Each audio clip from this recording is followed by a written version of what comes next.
ছিনতাই হওয়ার সঙ্গে সঙ্গে যখন এটা সম্বন্ধে আমি জানতে পারি, আমি ইমিডিয়েটলি দায়িত্বপ্রাপ্ত ওসির সাথে কথা বলি, ডিসির সাথে কথা বলি। গতকাল রাতেই মেইন আসামি রাসেল সহ আরো 4 জনকে ইতিমধ্যে অ্যারেস্ট করা হয়েছে। কোথায় কোথায় নাকি আমার সাথে ক্যাম্পেইন করতে রাসেলের ছবিও পাওয়া গেছে। 4টা থানার ওসিদের সাথে ইতিমধ্যে কথা বলেছি যে তাদের আরো পর্যাপ্ত পরিমাণে শক্তিশালী হতে, কারণ আর্মি ক্যাম্পগুলো সরে যাচ্ছে।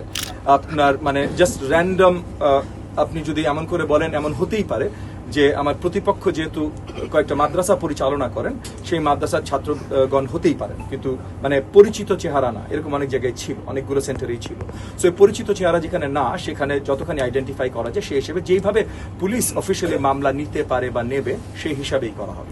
এই ছিনতাই হওয়ার সঙ্গে সঙ্গে যখন এটা সম্বন্ধে আমি জানতে পারি, আমি ইমিডিয়েটলি আপনার দায়িত্বপ্রাপ্ত থানা আদাবর থানার যিনি এখন দায়িত্বপ্রাপ্ত ওসি আছেন, কারণ মেইন ওসি ছুটিতে আছেন, আগামীকাল আসবেন, দায়িত্বপ্রাপ্ত ওসির সাথে কথা বলি, ডিসির সাথে কথা বলি। গতকাল রাতেই মেইন আসামি একজন নাম রাসেল নামে একজন, রাসেল সহ আরো 4 জনকে ইতিমধ্যে অ্যারেস্ট করা হয়েছে।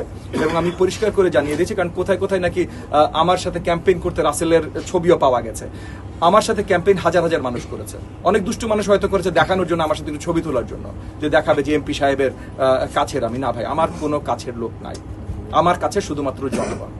এবং আমি রাতে ইমিডিয়েট ওসি সাহেবকে এবং ডিসি সাহেবকে জানিয়ে দিয়েছি যে তাড়াতাড়ি, যত তাড়াতাড়ি সম্ভব অ্যারেস্ট করেন। এমব্রয়ডারি মালিক সমিতি, মানে যাদের উপরে আক্রমণ হয়েছিল, এমব্রয়ডারি মালিক সমিতির সাথে আজকে 4টার সময় আমি মিটিং দেখেছি, তাদের সাথে বসবো, বৃহত্তর তাদের যত ঝামেলা আছে সবগুলো নিয়ে আরো পরিপূর্ণভাবে জানতে চেষ্টা করবো, এবং সেটা রিলেটেড আমরা ডিসি ভারপ্রাপ্ত ওই জায়গা জোনগুলোর ওসিদের সাথে কথা বলবো। এবং ইতিমধ্যে আপনাদেরকে আরো জানিয়ে রাখি যে আদাবর থানা, মোহাম্মদপুর থানা, শেরেবাংলানগর থানা এবং আপনার ওই হাজারীবাগ থানা,